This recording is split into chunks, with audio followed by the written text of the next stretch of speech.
And I call on Mr. Riddle to make a motion.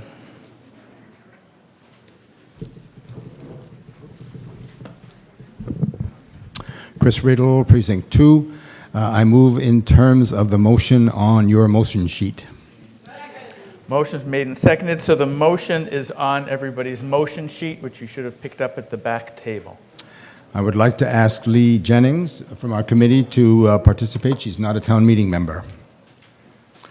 You wish to have her speak to the motion? I do. Help me with it. We're going to divide the job. Okay. And is Lee Jennings a registered voter in Amherst? Are you a registered voter in Amherst? Okay. And will the two of you share 5 minutes? Well, I would like to ask for an additional 3 minutes, please. An additional 3 for a total of 8? Correct. All those in favor of an additional 3 minutes for a total of 8, please say aye. Aye. Opposed, please say no. You've got it. Okay, who's going first? So why don't you introduce yourself?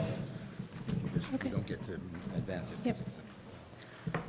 Hi, my name is Lee Jennings, and I feel fortunate to live in a town that has so overwhelmingly supported 100% renewable energy. Well, Article 15 goes beyond goals and requires a clear action. A grassroots group of volunteers has identified one important step Amherst should take, making sure that all new buildings and additions that the town builds are part of the solution for climate change and not contributing to the problem. There is an urgent need to reduce the use of fossil fuels, and there is a need now more than ever to take action at the local and state level. We are not doing enough to reduce greenhouse emissions, and it is time to act boldly and with urgency. There's so much to happen. There's so much that needs to happen that it can be overwhelming to know what to do. Let's begin with what we already know how to do, and that we have the technology and knowledge to implement right now in 2017. That is constructing zero-energy buildings, also known as net zero buildings. These are highly efficient buildings that produce as much renewable energy as they consume over the course of a year. The Kern Center in Amherst is a local example. Let's quickly move forward with something that has a big impact, tackling the CO2 emissions of our buildings. In Massachusetts, buildings and their energy use is responsible for 54% of our CO2 emissions. While zero-energy buildings are not common, their construction has really taken off. There was a 74% increase in zero-energy buildings in 2015 to 2016. It's critical to establish a zero-energy goal from the start of the project, which is what this bylaw will do.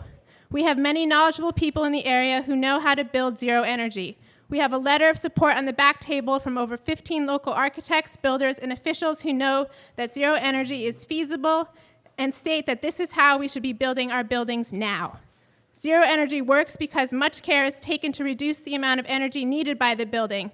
This lowered energy demand can then easily be covered by renewable energy. Look at the great range of styles that ZE buildings in New England can have. We aren't mandating an architectural style. All of these buildings achieve zero energy in different ways. We are mandating a level of building performance that has clear benefits for the occupants, the community, and future generations. How do we prioritize the many actions that need to happen around climate change? Let's start with the ones that are fiscally responsible. Chris Riddle of our group, who is also a retired architect, will address the strong financial case for zero energy. How much does zero energy cost? I've produced a spreadsheet projection on experience based on the experience I've had with the Hitchcock Center, a zero-energy building completed recently, for which I was the owner's project manager. There's a premium for zero energy. Based on the Hitchcock Center, I've used 10%. I understand that Amherst College uses 8%, but I think 10% is a good, fairly conservative figure. Extra money spent for energy efficiency and renewables isn't like extra money spent for more space or better finishes.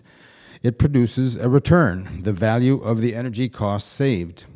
An expense with a return is what's known as an investment. Amherst would borrow the money to pay for that premium, but most of the payments on that loan are balanced by energy cost savings. Here are two graphs from my projections. which you have in your packet. The top graph is the zero energy version of a generic building. The bottom one is the ordinary code compliant version of that same generic building. The orange bars are energy expense. The blue bars are debt service to fund the 10% premium for zero energy. You can see that the orange bars for the ZE building are far smaller than for the ordinary building. That's the energy savings from zero energy, and that is what funds most of the loan payments. The total payments for energy and bond payments over the 20-year life of the bond add up to more than the total energy payments alone for the ordinary building. But then, when the loan is retired, there's a huge bonus that lasts the life of the building. Next slide. Next slide, please. This slide merges these two graphs showing the net difference between the ordinary building and the zero energy building each year. You can see that the difference zeroes out after 16 years. Next slide, please. Here are zero energy buildings in cold climates that have been completed recently. One police station, 2 fire stations, and 1 utility building similar to a DPW. These show that ZE buildings are being built right now for some of the kinds of projects being contemplated here in Amherst. Can a DPW or a fire station be zero energy? Well, here are 2 zero energy fire stations, so it clearly can be done for fire stations. We don't have a DPW to show, but I believe that there is nothing inherent in either building type that makes zero energy unfeasible. Much of both buildings are conventional, offices, staff quarters, conference spaces. The unusual features are equipment bays, which do present an unusual load when the bay doors are open. But the temperatures required for equipment bays are lower in winter and higher in summer than for occupied spaces. And both types have large roof areas for solar collection. All of these demands will be entered into an energy model, which will be the basis of design for the buildings. The designer and the engineer will adjust the design until the energy model is satisfied and the budget is achieved. It's more or less the standard way efficient buildings are designed and engineered everywhere these days. Next slide, please. To review, then, passage of our bylaw will mean that all new buildings and additions over $1 million built by and for the town will generate annually as much energy as they consume. And it will mean that there will be no fossil fuels used for these buildings. The bylaw affects only new buildings and additions, not renovations. We've been listening to many and have made amendments to the version in the warrant article, such as we allow fossil fuel-powered emergency generators. We allow renewable systems to be located off-site if the project site is unfeasible. We remove the Jones Library from the listing of subsidiary agencies. This is because the Jones Library building is not owned by the town, and the funding for the expansion project will be funded by the trustees, largely through an MBLC grant. We clarified that ground source heat pumps, sometimes called geothermal, are allowed as part of HVAC systems and are encouraged. Next slide. So I ask, if not now, when? Thank you for your attention. I will be grateful for your vote in favor of Article 15. Thank you. Mr. Steinberg for the Select Board. I have a question procedurally first. As you know, the Select Board wishes to make a motion. Should I make that now? Yes, you should.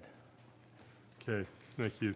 I move to refer Article 15 to the Select Board. Motion's been made and seconded. You may speak to your motion. Okay. And so since I have 5 minutes, I won't ask for additional time.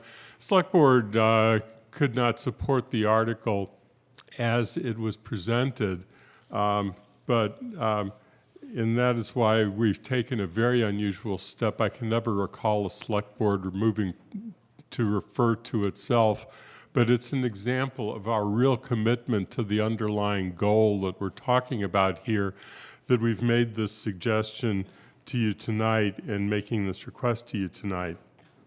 The Select Board supports zero energy as a goal, and we think that we probably can achieve it with many of our buildings in the future, but we do have two very particular concerns about the two buildings that have been mentioned, the DPW facility and the fire station. And by putting this into a bylaw, it is different than putting it into a resolution. And because it does have the force of law to it and has the potential for some very deep consequences for this community that we urge you to consider very carefully.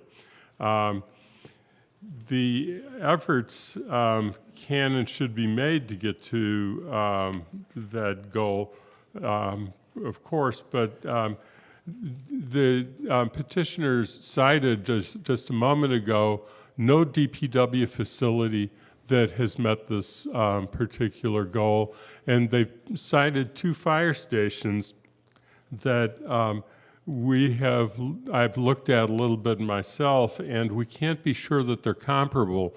One of them is definitely not comparable by size. They don't have comparable uses, aren't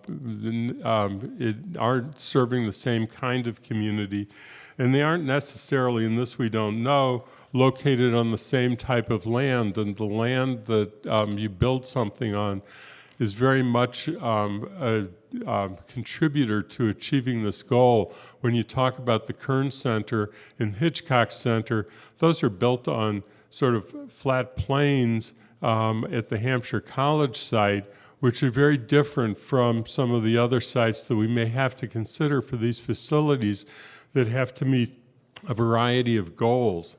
The consequence of not meeting a zero energy goal, if you set it into a bylaw, is you can't build the building. And what is going to happen if this is to pass this evening is that the town manager, whose responsibility is to enforce all of the bylaws and uphold all of the bylaws, would have to have certification in advance from the architects and engineers that a building will achieve the goal. May achieve the goal is not sufficient. If he doesn't get certification that it will achieve the goal, then he can't approve the construction of the building. Well, what happens then? Then we're stuck with the existing fire station or DPW facility, or both. And both of them are extremely cost-ineffective, inefficient, dangerous buildings that are going to be far worse for the environment and are currently far worse for the environment than a building that will be substantially towards the goal but not entirely there. So these are things that need to be worked out through the process by referring it back to the select board for further consideration. There's absolutely no harm that is going to be done to this process, but it will give us an opportunity to continue to work with the community in a very open manner to try and craft a provision that we can bring back to the town meeting in at the April annual town meeting that we think we'll be able to achieve the goal without the risk that I have just discussed. So a couple of additional things that I think that it's important to note. There's been some concern expressed, well, if you bring it, if it's done as a motion to refer and the select board can't work something out to the satisfaction of all parties, are the petitioners stuck? Well, the petitioners are not stuck because they can always come back to another town meeting just with 10 signatures. Is there a danger that any building will be built in the time that is going to intervene between now and April? Absolutely not, because we're not going to proceed with either the fire station or the DPW facility because the committee that's working on those projects doesn't even have sites to build it on yet, so they haven't asked you for the funds to do so. And the last thing that was mentioned was a concern that if the charter were to pass, is there a provision in the charter that would make it impossible for a future town meeting to act on this. We've checked with town council, and town council has assured us that no, that is not a factor that we need to consider further. That it can come back before the town meeting. So for all of these reasons, we strongly urge that you give us an opportunity to work with the petitioners and work with this community, work with the DPW Fire Station Committee and others, and to get this done right, and nothing is going to be harmed or risked by doing that. Thank you. Mr. Schreiber for the Planning Board. Somewhere. There we go.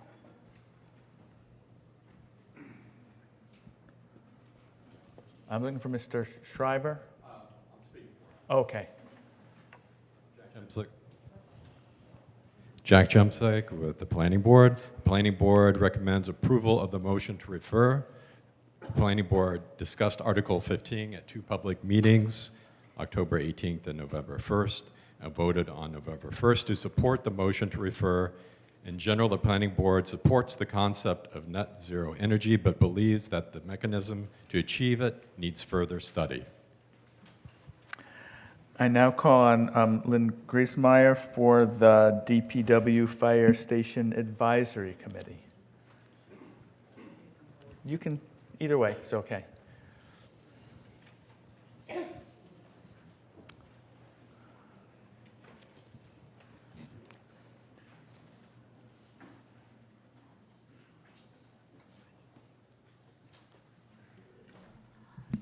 The DPW Fire Station Advisory Committee voted on October 27th not to support Article 15. We then also voted on November 6th to support the motion that the Article 15 be referred to the Select Board. As chair of the DPW Fire Station Advisory Committee, I want to personally thank this group, the Zero Net Energy Committee, for bringing this to the town's attention. It has certainly created a lot of discussion, and I think very, very purposeful and important discussion. Our committee has been meeting for about 15 months with members of the committee who have been working to build a new fire station committee for over 11 years. Members of the Zero Energy Committee have regularly attended our meetings, made a formal presentation, and engaged with us in significant dialogue.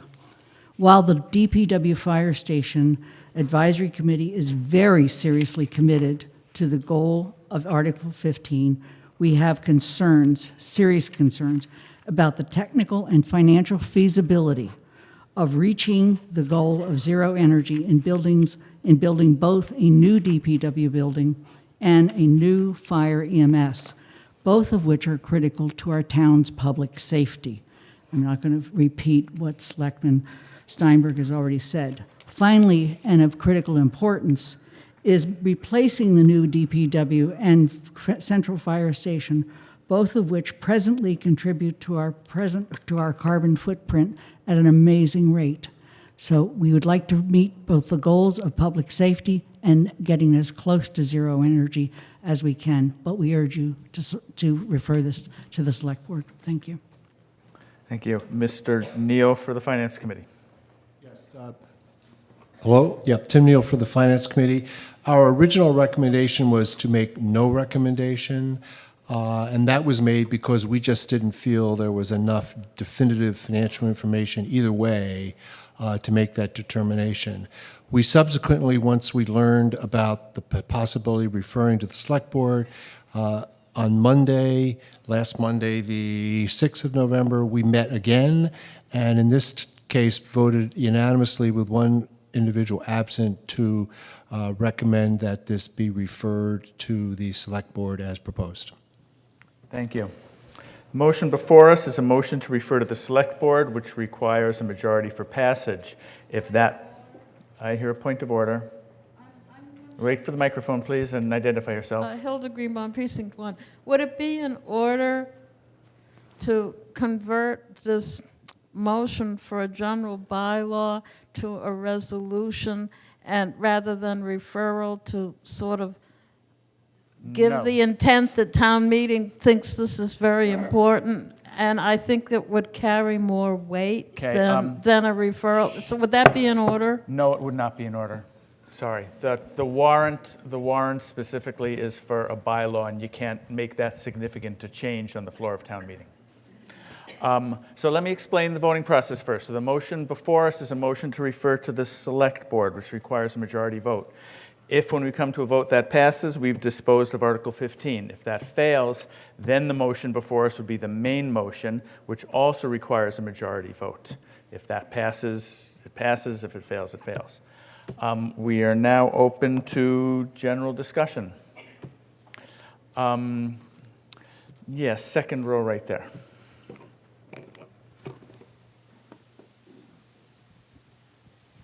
Good evening. My name is Lydia Vernon Jones. I'm from Precinct 5, and I am a member of the working group of the Zero Energy for Amherst Public Buildings Bylaw Committee, and I would like to speak initially here for our group.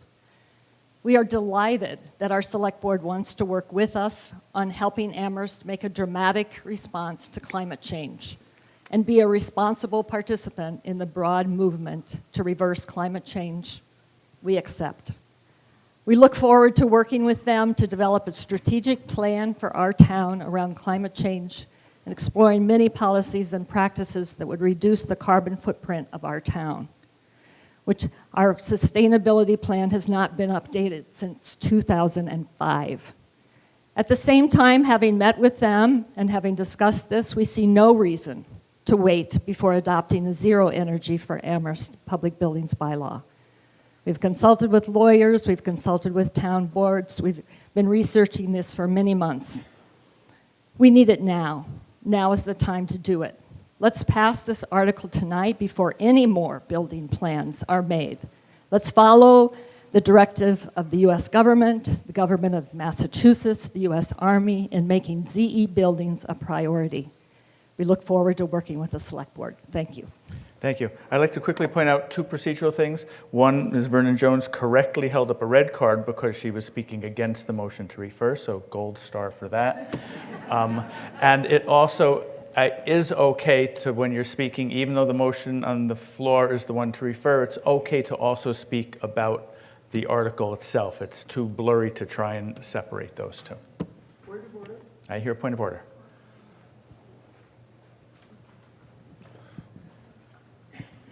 What would the Jim Oldham, Precinct 5, what would the moderator like those of us who were unable to get cards of many colors to do when the time comes? Good question, and there's a two-part answer. And the first part is directed to everybody, and if you brought a card home and didn't bring it back, shame on you, and try in the future to always remember, if you bring your cards home, to bring them back. For now, all I can say is borrow a card from a neighbor. And that's really the best we can do. Okay, we are proceeding with the discussion at this point in time. Yeah, I see somebody at the back of the aisle there with a white card. Lawrence Quigley, Precinct 1. Wait, I didn't quite hear that. Check your Lawrence microphone. Quigley, Precinct 1. I'm not sure how to refer to the man who has made the motion, but I wonder if he would respond to this. I've heard a reason that there's no reason to do it from that committee.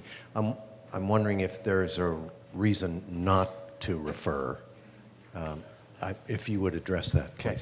Okay. So first, keep in mind that you should address me, and Thank if you. he wants to raise his hand, he can. You can't request somebody else actually speak.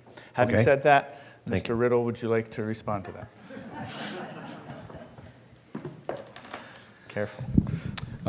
We several reasons why we are recommending, why we would prefer to pass this article this evening, and then continue to work with the select board on implementation or perhaps modification of the article presented to be presented to the Springtown town meeting.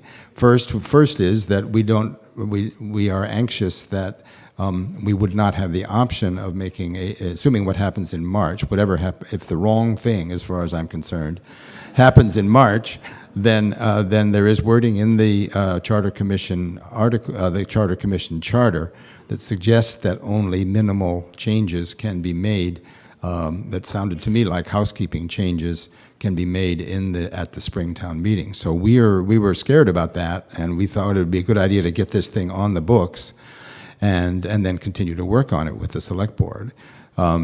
Also, and we think that there is, we have a fear that perhaps what would be produced by the select board might be an array of policies in favor of zero energy, subject to, as opposed to a directive, a requirement. And there is something particularly effective about a requirement that we think is an important message to forward to those boards and committees who are working on new buildings that are going to happen sooner rather than later, and where nothing is going to be built soon.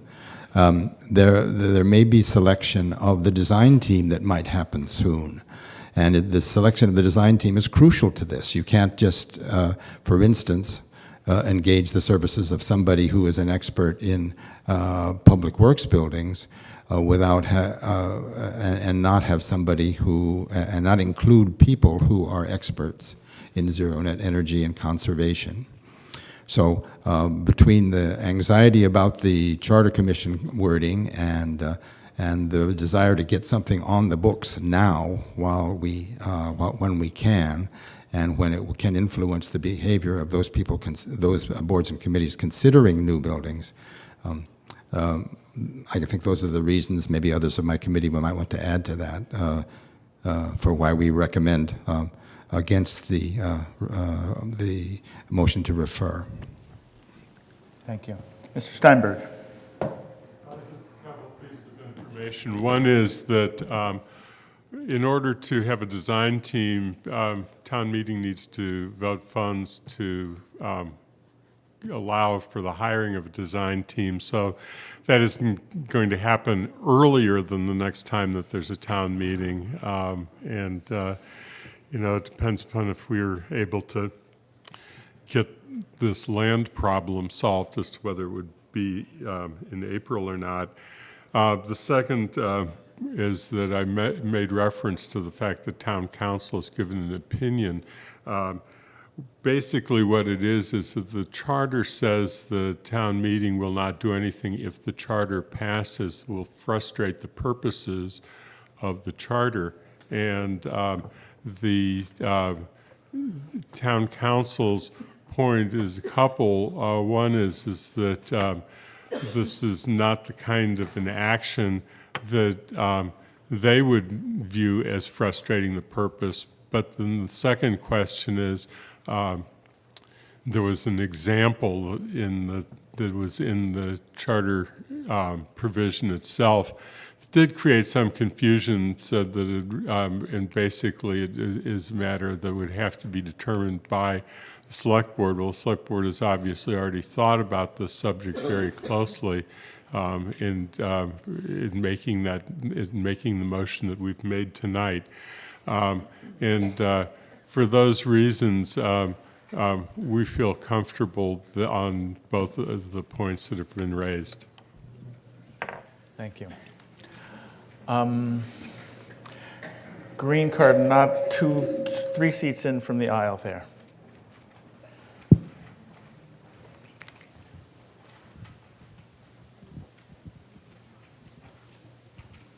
Rebecca Demling, Precinct 7.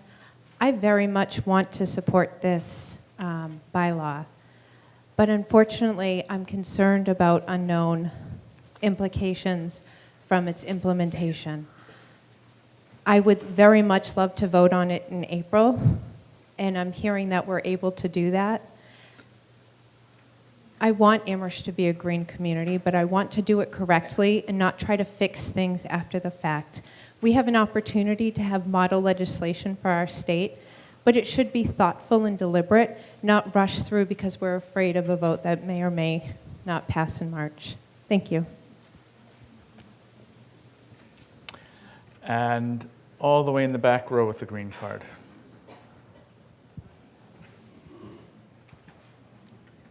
Bob Biaggi, Precinct 2. I was listening to all this, the negatives about compliance, but if you read what's in here, for compliance, it says, addition that is not compliant after 12 months shall continue to work towards compliance every year until it is compliant and shall report the results publicly and to the town manager. That doesn't sound like a very difficult thing. I mean, if you can go out and try to do this sort of a thing and it doesn't work, well, this says you just keep trying. You come to the town manager. You just keep trying. And I can't see where all of these negatives come up. Thank you. Okay, way over there with the red and white card. Marianne Adams, Precinct 10. I couldn't figure out whether this was a question or an objection to referral. The discussion about referral has been concern about the fire station and the DPW, but there are many other buildings that are going to be going up in the near future, various multi-use buildings. We don't quite know what's going to be going with the schools. And so I guess I have a question, but also an objection, depending on the answer, whether the select board referral would deal only with the DPW and the fire station, or whether you were going to be coming up with some negotiated policy with the Zero Energy Group that dealt with all the new buildings that will be going up in the foreseeable future. Mr. Steinberg. The answer is that the bylaw affects all buildings. The reason that DPW and fire station have been discussed is that because of the timing that we're talking about, those are the first two that are going to be going. And they also are two of the more unusual buildings. It's much easier to do an office-type building. These are unique facilities because equipment goes in and out. Doors are continually being opened and closed, and that makes these very different and unique kinds of facilities. Thank you. Yeah, the red card, 3 from the back row on the aisle there.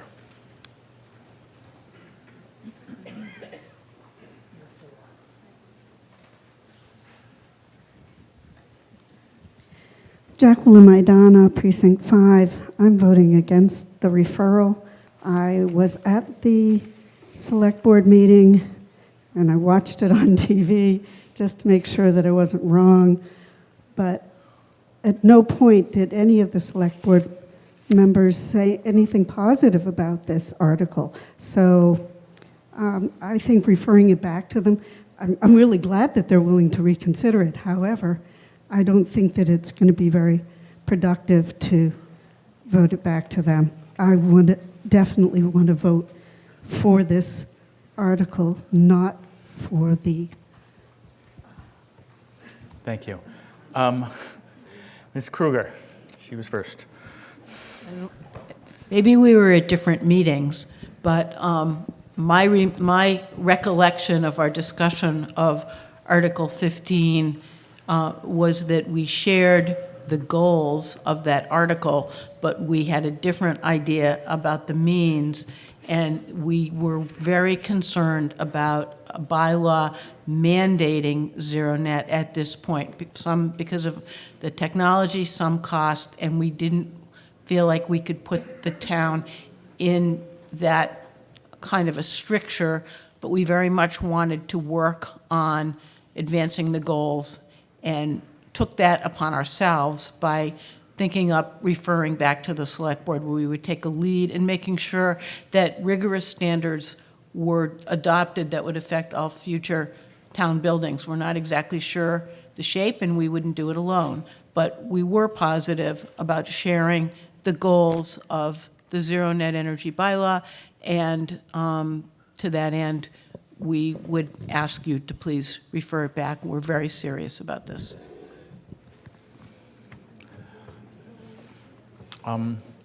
Green card way over against the aisle there.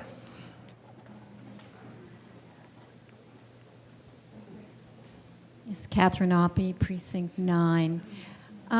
So I want to support something that a previous speaker said, which a couple things actually, that this is clearly a goal that everybody, or certainly everybody who's spoken tonight on this article supports.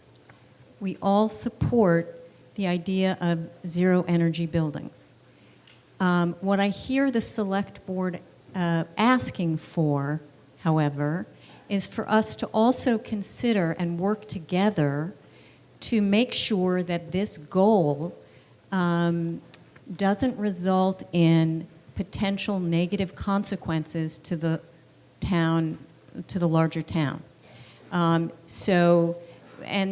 they named several consequences that could possibly be a result of something becoming a bylaw before we've had a chance for these groups to really sit down, work together, the fire building and DPW advisory committee, the select board, the net zero advisory committee, and I don't really see what the risk is by allowing these groups, these bodies to work together to come up with something that we can all support.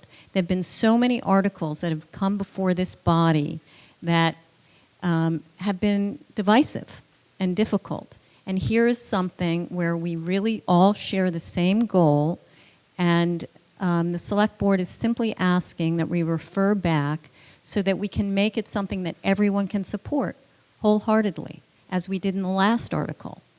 And through their deliberations, they've considered some things that passing it tonight as a bylaw could result in negative consequences. So I'm not sure. And it's clear now that we can vote on this in April. It will come back to town meeting.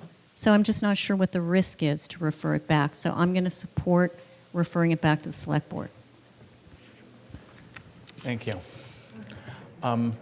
Yes, third row from the end with the red card. Yes. Jerry Weiss, Precinct 8. I am not going to support referral. I think it's a dangerous referral.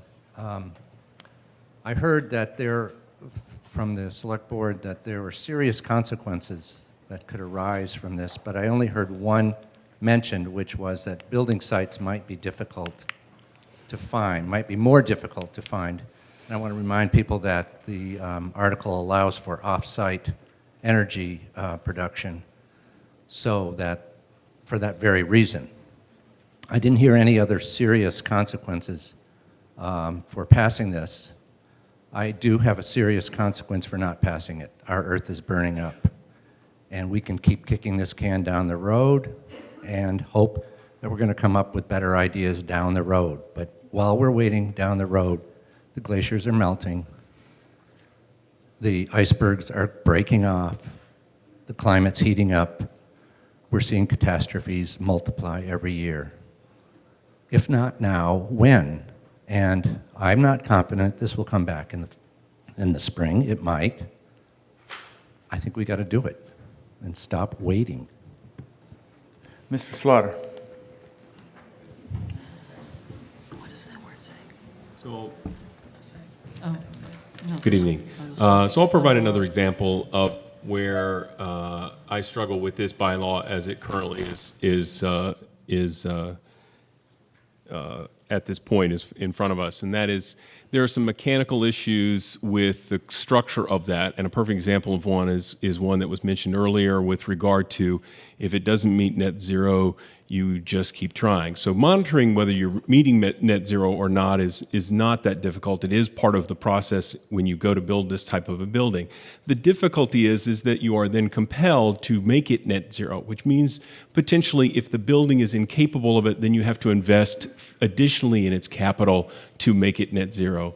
So if you were in a circumstance where you invest additionally to create additional capital in the building to try to achieve net zero, and you again still don't make net zero, then you're going to continue to invest capital money into that. And so at some point, that starts to get more expensive than is potentially comfortable for everyone, and so, or capable by the community for that. So I see that as a difficulty in the current structure of the bylaw as it is written now, that you could get into a circumstance, because we don't all have there's not enough knowledge of the technology that's necessary for whatever building that might come before us to know that there will be a technological solution. And so because we're in and required by a bylaw to then continue to pursue that, we would have to then to continue to invest capital monies in trying to achieve that. And we could get to a place where that cost is way too burdensome to the community. And so that's a concern I have. Is there a place for understanding that mechanical piece of the bylaw better, and to a place where it is functional for the community as a whole?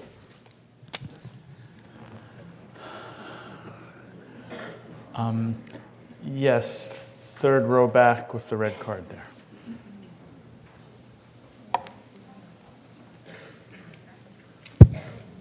John Michaels, Precinct 10. I call the question.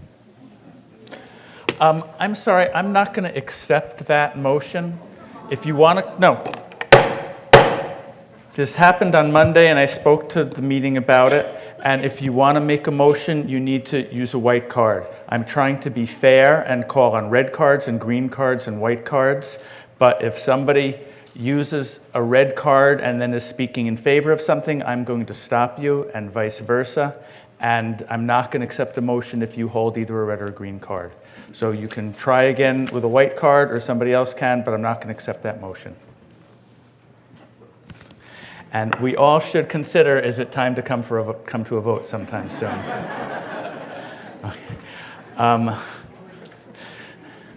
Right here with the red card.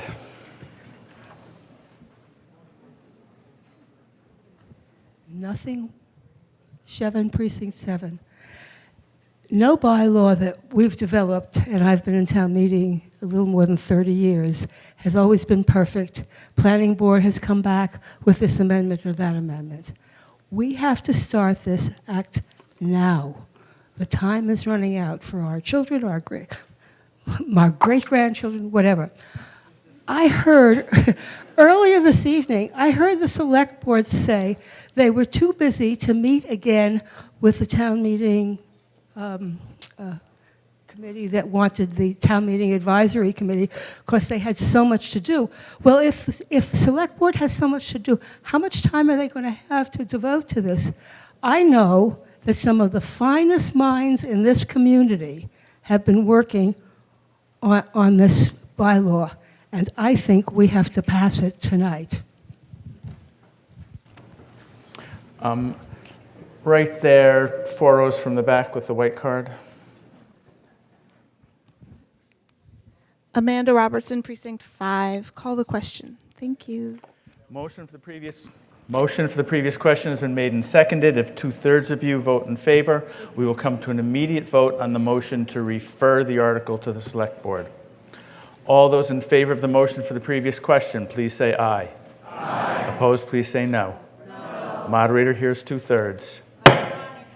We need an electronic vote. Motion for the previous question.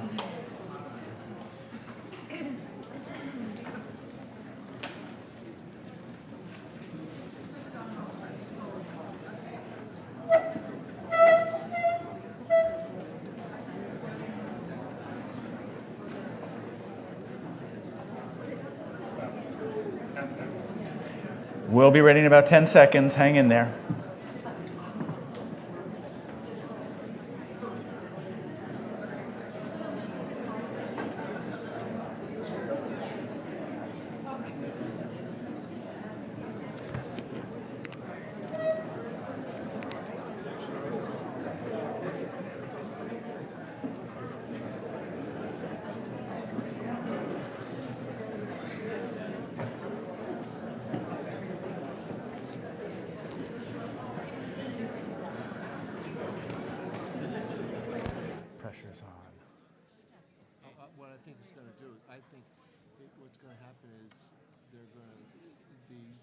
To refer is not going to pass, and then the question will be open again, and I think then the article will be approved. I think the motion to refer is not to occur. And I'm voting not to refer. Voting window is open.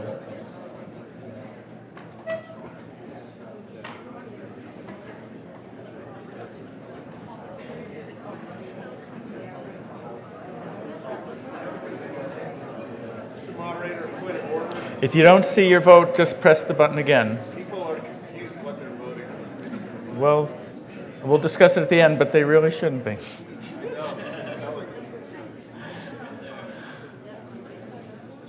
Motion for the previous question has passed. 116 yes, 22 no, 6 abstentions. There was a point of order that people were confused. I feel that I declared the vote clearly, and on the screen it says Article 15, previous question. So if you're really confused about what we're voting on, you have to make a point of order before the voting window starts. But you should have, and I don't think you were confused, were you? So yeah, just make a point of order if you're confused. At any rate, the motion of the previous question passed. What's now before us is the motion to refer Article 15 to the Select Board, which requires a majority vote. And all those in favor of the motion to refer Article 15 to the Select Board, please say aye. Aye. All those opposed, please say no. No. The noes have it. We want an electronic vote on that too. And the window is open.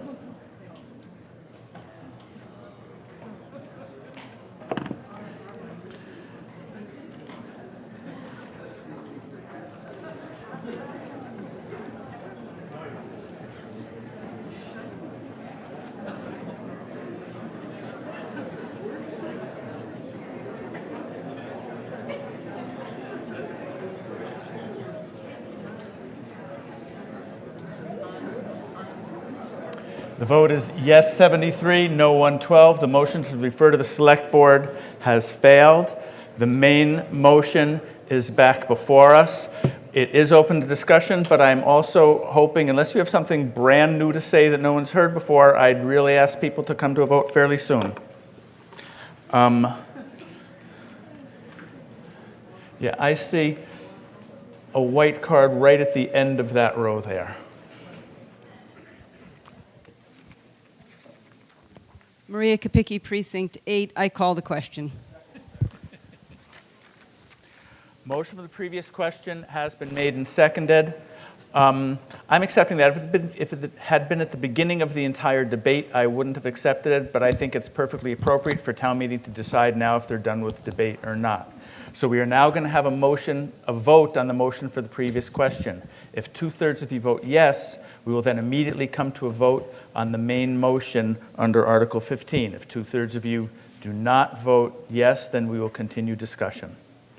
Everybody clear on what we're voting on?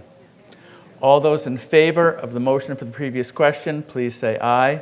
Aye. Those opposed, please say no. No. Moderator, here's 2/3. We now come to a vote on the main motion under Article 15. Majority vote is required. Motion is in your motion sheet. All those in favor of the motion under Article 15, please say aye. Aye. All those opposed, please say no. No. Moderator, here's a majority, but we'll have an electronic vote.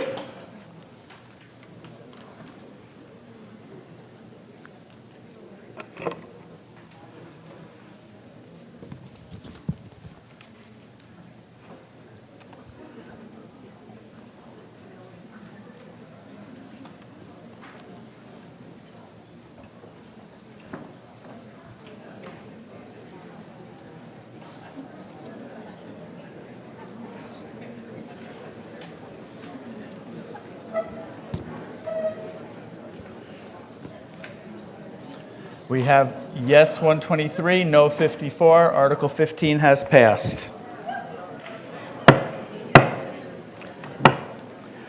We now are moving on to Article 10.